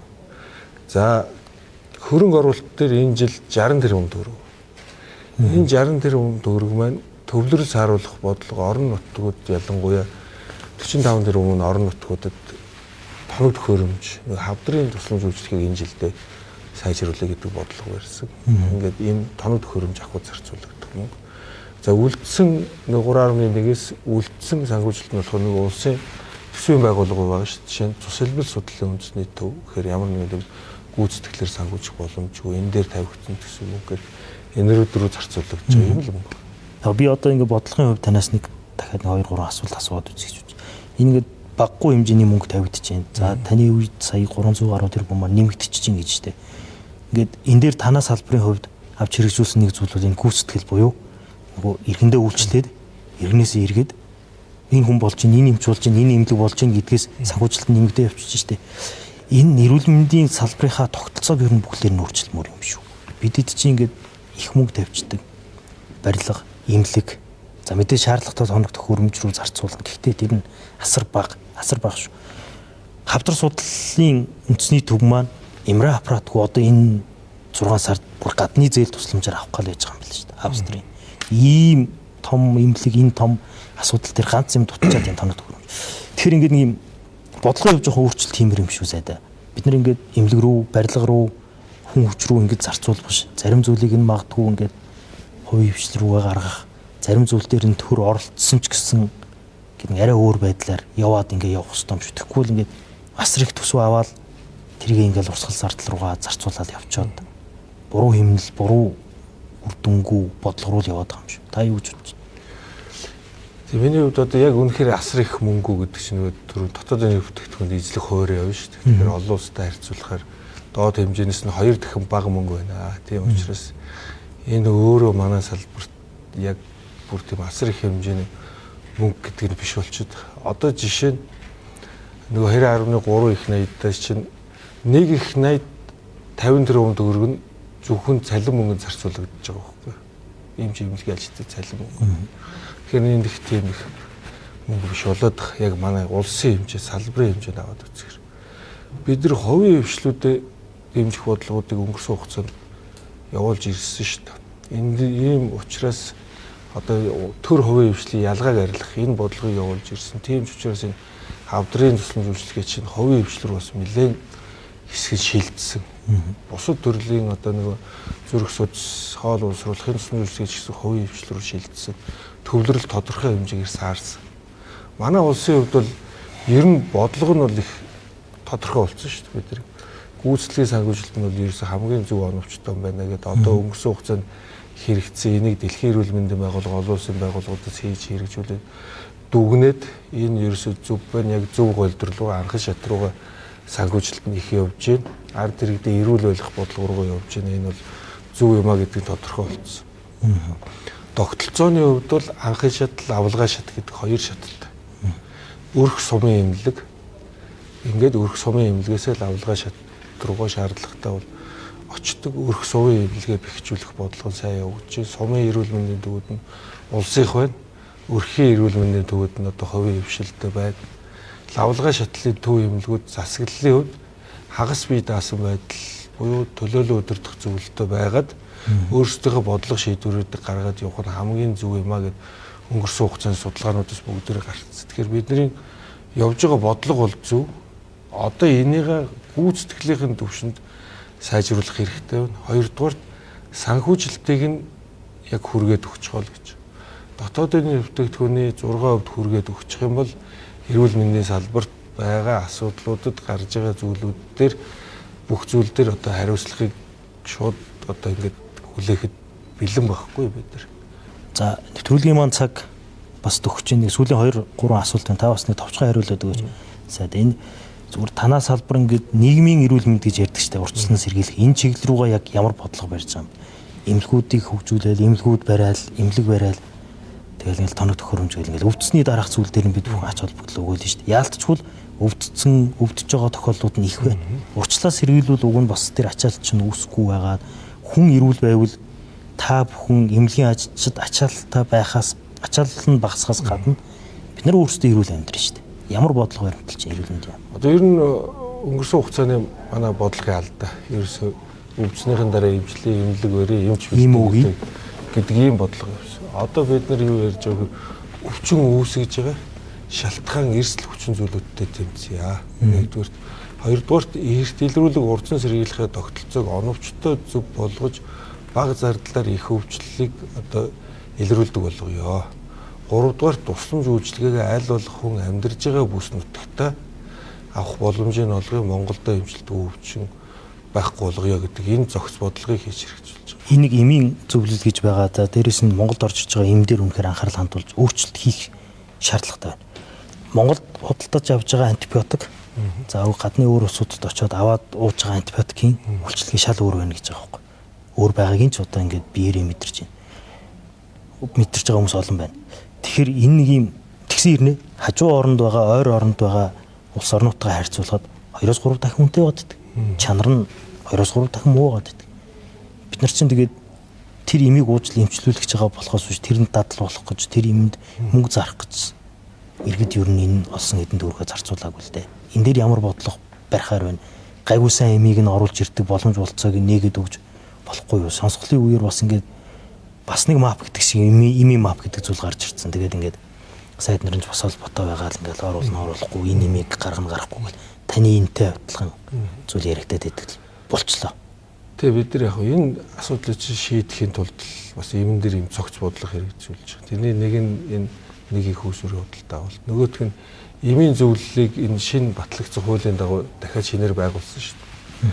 Тэгээ бид нар гаднаас оруулж ирэх нөгөө им оруулж ирэхдээ бичиг баримтын бүрдэлтийн шалгаал тусгай зөвшөөрөл лицензийг олгол оруулж ирэхээсээр аргагүй шүү дээ.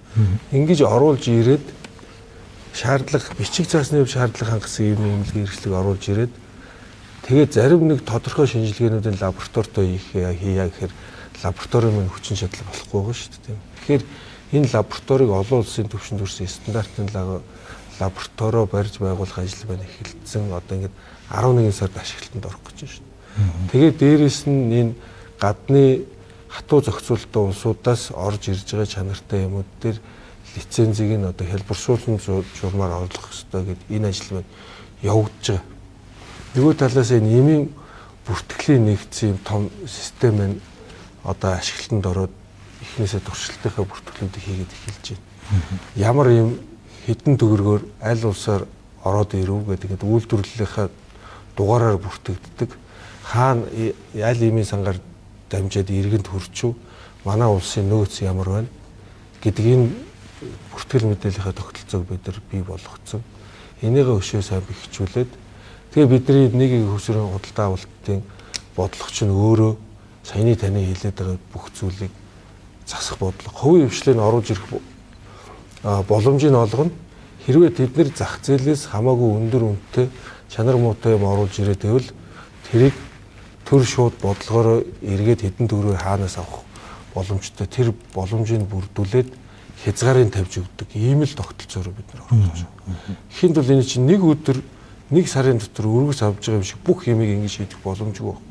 Хэсэг хугацааны дараа хоёулаа эргээл энэ асуудлыг нэгтлэл ярих нь дээ. За нэвтрүүлгийн маань цаг дуусч. Би танаас нэг сонирхоод асуух дээ. Ер нь хамгийн сүүлд хизээ ингээд нөгөө яг сайдын хуваар албан ёсны төлөөлөлттэйгээ тий хэвлэл эмнэлгүйгээр биш гэд эмнэлгүүдээр орж алхаж орж төсөл байдлыг ер нь зүгээр ингээд хувийн үүднээс нөгөө эмчнэр эмнэлгийн дарга нартаа хэлэхгүйгээр шатлын эмнэлгүүдээр орж үзв. Тийм тохиолдол ер нь хизээ барав. Яг зүгээр өөрөө дангаараа. Сая сүүл сайд туснаас хойш ороогүй. Ягаад гэвэл эхлээд дандаа нэг бүрэлдэхүүнт нүдтэйгээ явж байгаа. Бүрэлдэхүүнүүдтэйгээ явахдаа яг газар дээр нь ямар асуудлууд тулгамжийн ямар асуудлууд байна удирдлагатай танилцаад тэг эхлээд удирдлагын төвшөнд бас яамнаас танаа дээр ийм асуудлууд байна гэдгийг танилцуулаад энийгээ ингэж засаж залруулах хэрэгтэй гэдэг ажлуудыг хийлээ. 13 аймгаар явж аймгийн бүх нэгдсэн эмнэлгүүдээр нь орж ийн асуудлуудыг хэлцэж ярилцаж арга хэмжээнүүдийг авч ажиллалаа. За Улаанбаатарын хэмжээнд одоо баг бүх дүүргээр 2 дүүргийн эмнэлгээр ороогүй.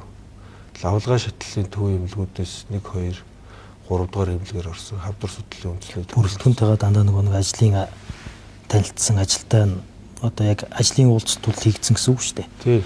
Энэ аймагуд дээр нэрээ би төгсгөлтөнд тэгээд асуугаад байгаа. Хавдрын гэх юм уу эсвэл ямар нэгэн нарийн мэрэгжлийн шинжилгээ өгөхийн тулд ингээд хаа байсан завхны хамгийн арын сумаас энэ хавдарт ирээд хавдар судалт дээр үзүүлэх гэсэн чинь очрно сарын дараа.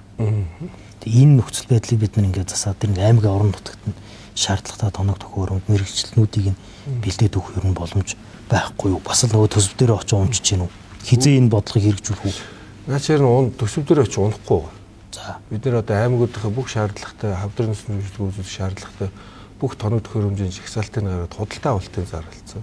за Одоо энэ 7 сард бүх аймагуудад нийлүүлэгдэнэ. Хавдрын тусламж үйлчлэгээ үзүүлэхэд шаардлагатайгаа хүний нөөцийн зүтгэл 104 төрлийн одоо 104 хавдрын эмч хэрэгтэй байна гэдэг энэ тооцоолыг гаргаад энэ жил 64-нд бэлдээд эхэлсэн. Бидний ерөнхий нэг хавдрын тооцоолол бол ийм байна. Одоо 21 аймагт бид нэр хавдрын тусламж үйлчлэгийг энэ жил 1% ахиулнаа. Үзэх нийт хавдрын тусламж үйлчлэгээр нийт хавдар дээр жилдээ 28% үзүүлдэг. Тэрний 1%-ийг нь аймагтаа үзүүлэх тоог нэгээр нэмэгдүүлнэ гэдэг энэ бодлогоо гаргацсан. Төвийн 6 дүүрэгт бас нэгээр нэмэгдүүлнэ гэдэг Баянгол дүүрэг төв нийцсэн, одоо Сэлэм нэгдсэн, Эмнэлэг нийцсэн, Хаанвал дүүрэг одоо 5 дахин илүү тусламж үйлчлэгээ үзүүлж ингээд бүх дүүргүүд бас 1% илүү ачааллыг авах боломж энэ оны эцэхэд бүгдөө бий болчихно. Ингээд аймаг дүүргийн нэгдсэн эмнэлгүүд нийтдээ 27% ачааллыг бууруулах боломж бий болчихж байна. Дээрээс нь бид нэр сая тэр хойд бүсийн Медпас гэдэг эмнэлгийг хавдар судлалын үндэсний төвийн харьяа болгож байгаа. Тинч нийт хавдрын тохиолдлын 8% ачааллыг тийшээ бууруулах боломжтой. Хавдар судлалын үндэсний төвийн өргөтгөлийн барилгын худалдаа авах тендерын зарлагдсан. Одоо энэ 6 сарда бид нар өргөтгөлийн барилгыг авна. Энэ дээр 10% ачааллыг тийшээ бууруулах. Одоо энэ нөгөө гишүүн асан бэлгтийн барилга мөн үстэй, эмнэлэг мөн үстэй. Одоо бид нар хоёр эмнэлэг байгаа тэмдэг. Тендер зарлагдсан байна. Энэ дээр яг ямар байгууллагын орж ирээд ашигтай санал тавих вэ? Тэрний дагуу явна. Улсын 1 2 3 дугаар эмнэлэг дээр хавдрын төв хоёр дээр нэгдсэн, 3 дээр нь одоо нэгдэж байна. Эдгээр маань 5% бууралтыг авна гэдэг. Ингээд бид нар энэ оны төгсгөл гэхэд хавдрын ачааллыг бид нар 53%-аар буулгана гэд 53%-аараа. Тий. Ийм тооцоолтгоор бүх зүйлээ хийгээд ажлууд маань эхнээсээ яваад үр дүнд хүрээж явж байгаа. Тэгэхээр би энэ үр дүнгээ энэ оны төгсгөл 12 сарын 1-нд гэтэл би авна. Тэрний төлөө би одоо гарах шийдвэрүүд, тушаал шийдвэр юмнуудаа бүр эрхийн хувьд хийж хэрэгжүүлнэ л гэдэг тийм л. За үнэхээр тэр үр дүнд хүрээсэй гэж хүсэж байна. Тэгээ иргэд бид бүхэн маш их зовж байгаа зүйл бол энэ эмнэлгийн ачаалал, дараалал. За энэ ачаалал дарааллаасаа нэмэгдээд тэр эмчнэрийн мэдээж стресс бухимдал байлгүй явах. Тэгээ хүн хүч. За энэний цаана авилга. Тэгээд нөгөө танил тал гэдэг ингээд зөндөө олон асуудлууд үсээ явчихдаг. Би тэгээд таныг нөгөө хамгийн сүүлд хизээ яг өөрийн биеэр танилцсан мэхэр нөгөө олуулаа очоод сайдын төвшөнд очихоор бүгдээ нөгөө нэг шинэ халаатаа өмссөн ширээний бүтээлгээ солилцсон юмыг үзээд идэг. Эмнэлгүүдээр ороод яг иргэдэд тулгамдж байгаа зүйлийг та бас ингээд нэг сонсоод яваараа. Масс уулзалтууд руу бас ингээд очоод асуудлыг нь сонсороо. Вакуумчих зүйл бас ингээд сайд нарт улс төрчдийн төвшөнд бас гарчдгийг шүү. Тэнд үүсчээд байгаа бодит нөхцөл байдлыг л бууруулахгүй бол хоёулаа энэ бодлого ярьж олон зүйлсийг том зүйлсийг ярих нэмэргүй байдгийг шүү. Тэгээд урилга хүлээж авсанд баярлалаа. Нэрүүл мэндийн салбарт бол хийх өөрчлөлт олон зүйл байгаа. Үр дүн гараад эргээд энэ тухай эргээд харьцуулаад ярих боломж олдно байх гэж найдаж байна. За танд амжилт хүсье. За баярлалаа, амжилт хүсье. За баярлалаа үзэгчдээ энэ телевизтэй хамт байсан та бүхэндээ баярлалаа. Лавгийн тав нэвтрүүлгийн энэ 7 хоногийн дугаарыг төрөөд өндөрлж байна. За бид бүхэн студид энэ эрүүл мэндийн салбартай холбоотой бодлогын асуудал. За сүүлийн үед бас үсээд байгаа зарим одоо олон нийтийн анхаарлыг татаад буй сэдвүүдийн хүрээнд Улсын хурлын гишүүн, эрүүл мэндийн сайд, тогтмолын мөнх сайхандаа ярилцлаа. Эх 7 хоногийн дугаараар эргээд уулзъя. Баярлалаа. Баяртай. Батулга. Автомдыг өөмөнд самуунд Ийм үг үйлдэл гарна чинь би бас